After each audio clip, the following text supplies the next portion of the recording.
राधे राधे दोस्तों, आज हम आपको सुनाने जा रहा हूँ प्यासी रूह एक भूतिया कहानी। ऐसे ही इंटरेस्टिंग कहानी सुनने के लिए इस चैनल को सब्सक्राइब कर लो और बेल आइकन को प्रेस कर दो। प्यासी रूह। रात के करीब 2:30 बज रहे होंगे। नाइट शिफ्ट करने के बाद मैं पैदल ऑफिस से घर की ओर लौट रहा था। वाहन न होने के कारण बीते 1-1.5 साल से महानगर की सूनी बियाबान और लंबी सड़कें हमसाया बनकर मेरे साथ चलती हैं। बाप रे, इतनी लंबी लंबी और भूतिया सड़कें खत्म होने का नाम ही नहीं लेती। बस चलती रहती हैं, रुकने का नाम ही नहीं लेती। कहीं ऐसा घनघोर अंधेरा कि पैर कहाँ पड़ रहे हैं पता ही न चले, तो कहीं खंभों की लाइट से फूटते सफेद झिलमिलाते प्रकाश में नहाती सड़कों की खूबसूरती देखते ही बनती है। रोजाना का रूटीन होने के कारण अब इन सूनी और अंधेरी सड़कों से डर नहीं लगता। इन्हीं सूने और बियाबान रास्तों पर दिन भर इतना हैवी ट्रैफिक और चहल पहल रहती है कि एक कदम पैदल चलना भी दूभर हो जाए। मई की बेरहम गर्मी, माथे से चूता पसीना और ऐसे में अचानक हल्की हल्की ठंडी चलने लगे। माथे के पसीने से टकराती ठंडी हवा कितनी शीतलता प्रदान करती है। ऐसे में कौन बेवकूफ होगा जिसका मन गुनगुनाने को नहीं करेगा। गुनगुनाते हुआ मैं आगे बढ़ ही रहा था कि अचानक आंखें एक जगह पर जाकर ठिठक गईं। सड़क किनारे एक सभ्य सी अधेड़ महिला खड़ी दिखाई दी। करीब 100-125 फीट की दूरी रही होगी। कंधे पर छोटा सा बैग लटका था, वहीं पैरों के पास भी एक ब्रीफकेस जमीन पर रखा दिखाई दिया। सफेद प्रिंट वाली साड़ी से जिस करीने से उसने अपना सिर ढक रखा था, उससे तो वो किसी भले घर की ही गृहिणी ही लग रही थी। लेकिन इतनी रात गए, वो भी शहर के भीतर से गुजरने वाले हाईवे पर, कुछ अजीब सा लगा।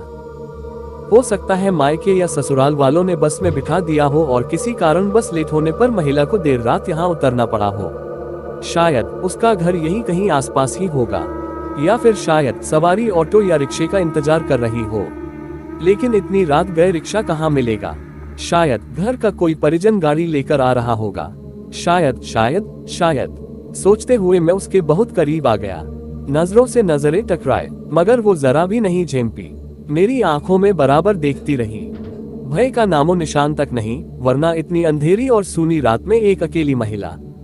कम से कम मुझ जैसे मवाली सरीखे इंसान को देखकर तो डर ही जाए। लेकिन वो तो लगातार घूरती रही, चेहरे पर न कोई हाव न कोई भाव। हाँ, होठों पर मुस्कान बराबर जमी रही। मैं ही झेप गया, मुझे ही नजरें हटाना पड़ी, कहीं ऐसी वैसी तो नहीं। फिर एकदम से सिर झटक दिया। होगी कोई, मुझे क्या लेना देना। मैं तेजी से कदम बढ़ाता हुआ अनजान महिला को क्रॉस कर गया। अनजाने डर और शर्म के मारे मैंने फिर पलटकर नहीं देखा। न जाने वो क्या सोच बैठे। चलते चलते मैं दूसरी सड़क पर आ पहुंचा। अब वो सड़क और महिला पूरी तरह से ओझल हो चुकी थी। कहीं कोई भूत वूत तो नहीं थी। थोड़ी देर पहले भला लगने वाला रास्ता अब भयभीत करने लगा था। मैं जल्द जल्द अपने घर पहुंच जाना चाहता था। इसी तारतम्य में चाल में गजब की तेजी आ गई और बड़े बड़े डग भरने लगा। करीब 1.25 किमी ही चला था कि अचानक मुंह से चीख से निकल गई। वो महिला करीब 100 गज दूर उसके सामने सड़क किनारे ठीक उसी ढंग से खड़ी दिखाई दी। कंधे पर बैग और जमीन पर ब्रीफकेस।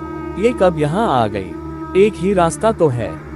न कोई गाड़ी निकली और न ही वह पैदल दौड़ती हुई मुझसे आगे निकल गई। मेरा पूरा शरीर मारे डर के पसीने से तरबतर हो गया। लगा कि आज की रात आखिरी रात है। वो भूतिया औरत कुछ देर में मुझे चबा चबा कर खा जाएगी। मैं बेतहाशा भागा, इतनी तेज कि पता ही नहीं चला कि वो औरत कब पीछे रह गई। भागता रहा और सीधे घर पर जाकर ही रुका। सांसें धौंकनी सी चल रही थी। घर के बाहर ही कुछ पल खड़ा रहकर अपनी सांसों पर कंट्रोल किया।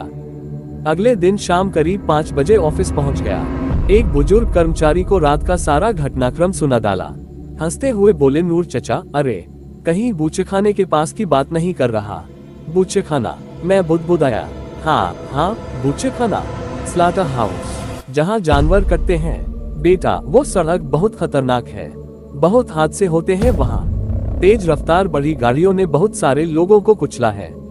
सुना है कि कई साल बस का इंतजार कर रही एक औरत को भी एक ट्रक ने रौंद डाला था। तुझे ही नहीं, बहुत सारे लोगों को दिख चुकी है। लेकिन बेटा, भली औरत की रूह लगती है, कभी किसी को नुकसान नहीं पहुंचाती। मैं हैरान था और परेशान भी। अब कैसे निकलूंगा उस रास्ते से रात में पैदल? और एक आत्मा औरत की रूह से आमना सामना हुआ है मेरा, वो भी भली औरत की रूह।